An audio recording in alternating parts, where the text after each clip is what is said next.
اگلا سبق ہمارا قناعت کی صفت کے بارے میں ہے۔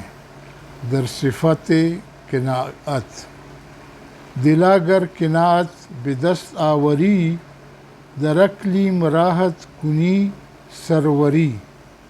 اے دل، اگر تم نے قناعت کو پا لیا، بدست آور حاصل کر لیا، در عقلی راحت کنی سروری، تو کیا کرے گا؟ بادشاہی کرے گا، آرام سے بادشاہی کرے گا۔ اگر تنگ دستی ز سختی منال، اگر آپ تنگ دست ہیں تو سختی سے مت ڈرو، بالکل۔ کیوں کہ پیش خرد مند ہیچ است مال، اس لیے کہ جو عقل مند ہے ان کے آگے مال کی کوئی حیثیت ہی نہیں ہے۔ کہ پیش خرد مند، کہ عقل مند کے سامنے ہیچ است مال، مال کی کوئی حیثیت ہی نہیں ہے۔ ندارد خرد مند از فقر آل، اس لیے کہ عقل مند شخص جو ہے اس کو کوئی آر نہیں ہے اگر اس کے پاس کچھ نہیں ہے۔ شرم، اس میں کوئی شرم ہی نہیں ہے کہ اگر اس کے پاس، اس لیے کہ باشد نبیرہ ز فقر افتخار، اس لیے کہ پیغمبر اکرم صلی اللہ علیہ وآلہ وسلم کے لیے بھی جو فقر ہے اس کے لیے باعث فخر ہے، اس لیے کہ اس نے کہا کہ الفقر فخری، فقر ہی میرا فخر ہے۔ غنی را زر و سیم آرائش است ولیکن فقیر اندر آسائش است۔ غنی، اگر غنی کو، مالدار شخص کو سیم و زر سے آرائش ہو، آرام ہو، لیکن فقیر کے لیے کیا ہے؟ آرام، اس کے لیے فقر ہے۔ فقر، جیسے میں نے کہا کہ پیغمبر نے فرمایا کہ الفقر فخری، فقر ہی میرا فخر ہے۔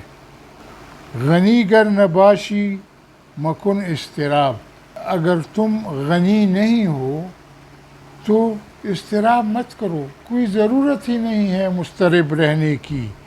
کہ سلطان نخواہد خراج از خراب، اس لیے کہ جو بادشاہ لوگ ہیں وہ جہاں سے خراج لیتے ہیں بڑے بڑے لوگوں سے لیتے ہیں، غریب لوگوں سے خراج نہیں لیتے، مالیہ نہیں پکڑ لیتے وہ۔ قناعت بہر حال اولی ترست، قناعت بہر حال اولی ترست، قناعت ہی بہتری ہے۔ قناعت کند ہر کے نیک اختر است، جس کا جو نیک اختر ہے وہی قناعت کرے گا، جو خوش نصیب ہے وہی قناعت کرے گا اور کوئی نہیں کرے گا۔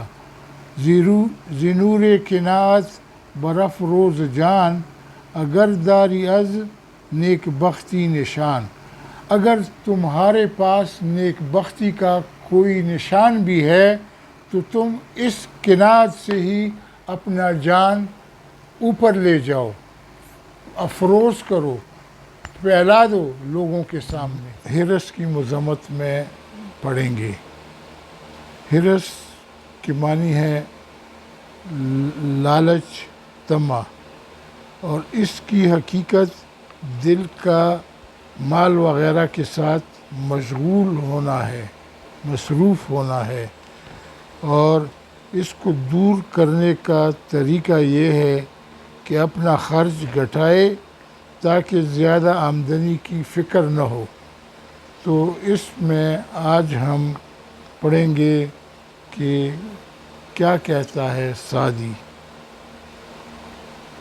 آیا مبتلا گشت در دام حرص، شدے مست و لا یاکل ز جام حرص۔ آئے مبتلا ہو گئے ہو، کہاں؟ حرص کے جال میں۔ سعدی مخاطب کو کہتے ہیں کہ آئے کیا کر رہے ہو؟ حرص کے جال میں تم مبتلا ہو گئے ہو، اور کہ نتیجتاً کیا ہے؟ شدے مست و لا عقل از جام ہرس، مست اور بے عقل ہو گئے ہو کہاں؟ ہرس کے پیمانے سے، ہرس کے جام نے آپ کو مست کر دیا ہے۔ مکن عمر ضائع بتحصیل مال، مال حاصل کرنے میں اپنی زندگی کو ضائع مت کرو۔ ہم نرخ گوہر نباشت صفال، اس لیے کہ گوہر اور گوہر چیز ہے اور صفال مٹی کا برتن جو ہے یہ اور چیز ہے۔ یعنی شاعر جو ہے ان دو شعروں میں حریص کو نصیحت ہے کہ مال کو جمع کرنے میں عمر کو برباد کرنا نہیں چاہیے، کیونکہ عمر مثل گوہر کے ہے اور مال مانند صفال یعنی مٹی کے برتن کے ہیں کہ کمینے اس کو جمع کیا کرتے ہیں۔ پس عمر کے مال کو حاصل کرنے میں ضائع کرنا گویا گوہر کو صفال کے مٹی کے ہم نرخ قرار دینا ہے۔ ہراں کس کہ در بند حرص و فتاد، دہد خرمن زندگانی بے باد، جو شخص کے حرص کے جال میں پھنس گیا ہے وہ زندگی کے کھلیان کو، کھیتی کو برباد کر دیتا ہے۔ یعنی جو شخص حرص میں مبتلا ہے وہ اپنی زندگی کی کھیتی اور اعمال حسنہ کو برباد کر دیتا ہے۔ گرفتم کہ اموال قارون ترست، ہمیں نعمت رب مسکون ترست، میں نے فرض کر لیا کہ قارون کے خزانے تیرے لیے ہیں، تیرے لیے ہی بنے ہیں، یہ دنیا کی وہ بھی تیرے لیے ہے۔ گرفتم یعنی میں نے مان لیا، میں نے مان لیا کہ یہ سب مال و متاع یہ سب تیرے لیے ہے، لیکن اس کا نتیجہ کیا ہے؟ بخواہی شد آخر گرفتار خاک، آخر انجام کیا ہے؟ خاک میں جانا ہے، یہ سب تمہارے لیے ہے، لیکن انجام کیا ہے؟ قبر کی مٹی کو جانا ہے۔ چو بیچارگاں با دل دردناک، بیچاروں کی طرح دل دردناک سے، یعنی خوشی سے قبر نہیں جاؤ گے، دردناک دل سے جاؤ گے، لیکن انجام کار وہی قبر ہے جہاں تم نے جانا ہے۔ چرا می گزاری ز سودائے زر، چرا می کشی بار محنت چو خر، پس تو کیوں پگھلتا ہے مال کے جنون سے، مال کے جنون کے پیچھے دیوانہ بن رہے ہو، اور کیوں کھینچتا ہے محنت کا بوجھ تجھے مثل گدھے کے، جو گدھا بن کر ادھر ادھر سے حاصل کرتے ہو، اپنی طرف تمہارا خیال نہیں ہے، گدھا بن کر ہی سب کچھ حاصل ہو جائے تو تم کہتے ہو کہ واہ واہ میں نے کیا کیا۔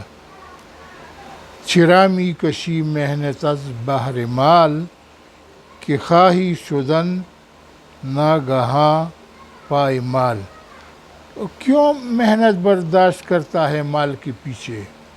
چرا می کشی محنت از بہر مال، مال کے لیے تم محنت کیوں کرتے ہو؟ کہ خواہی شدن کہ آخرکار ناگاہ کیا ہوگا؟ پائمال، تم پائمال بن جاؤ گے، ختم ہو جاؤ گے۔ آگے جا کر سعدی کہتا ہے چناں دادئی دل بنقش درم، کہ ہستی بذوقش ندیم ندم، اس طرح تو نے دل دے دیا ہے درم کے لیے کہ گویا تو اس کا بہت وقت سے اس کا تم ندیم ہو، دوست ہو، اس کو تم اس کے پیچھے پڑے ہی رہتے ہو۔ سعدی کہتا ہے کہ تو درہم پر ایسا عاشق اور فرفتہ ہو گیا ہے کہ اس کی وجہ سے لوگ تجھ کو ایسی باتیں کہتے ہیں کہ باعث ندامت اور شرم ہوتی ہے۔ اس صورت میں مطلب یہ ہوگا کہ تو نے اس طرح اپنے دل کو درہم کا نقش اور ٹپا بنا دیا ہے کہ اس کی وجہ سے ندامت کا مصاحب بن گیا ہے، جس کو حاصل یہ ہوا کہ جس طرح ٹپا درہم سے علیحدہ نہیں ہوتا بلکہ ہمیشہ اس سے پیوستہ رہتا ہے، اسی طرح تیرا اول بھی ہر وقت درہم کے پیچھے لگا رہتا ہے۔ تو یہ کیا زندگی! چنان عاشق روی زرگشتئی کہ شوری دا احوال و سرگشتئی۔ مطلب یہ ہے تجھ کو ایسا مناسب نہیں چاہیے یہ کہ اس کو ترک کر کے اللہ کی محبت میں مشغول ہو، جس سے دارین یعنی دونوں دنیا میں سرخروئی حاصل ہوتی ہے۔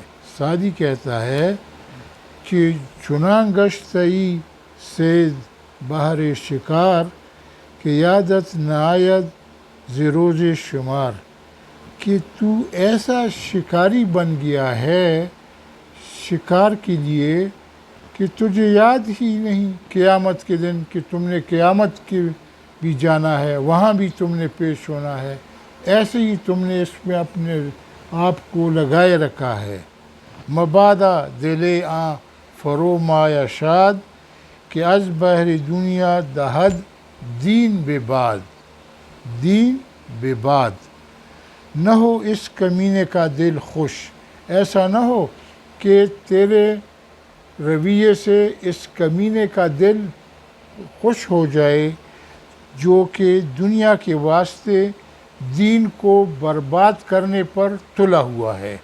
کہ جو شخص حریص ہے اور ترقی مال و دولت کی وجہ سے نماز، روزہ، حج، زکوٰۃ وغیرہ ادا نہیں کرتا، خدا کرے ایسے شخص کا دل خوش نہ رہے۔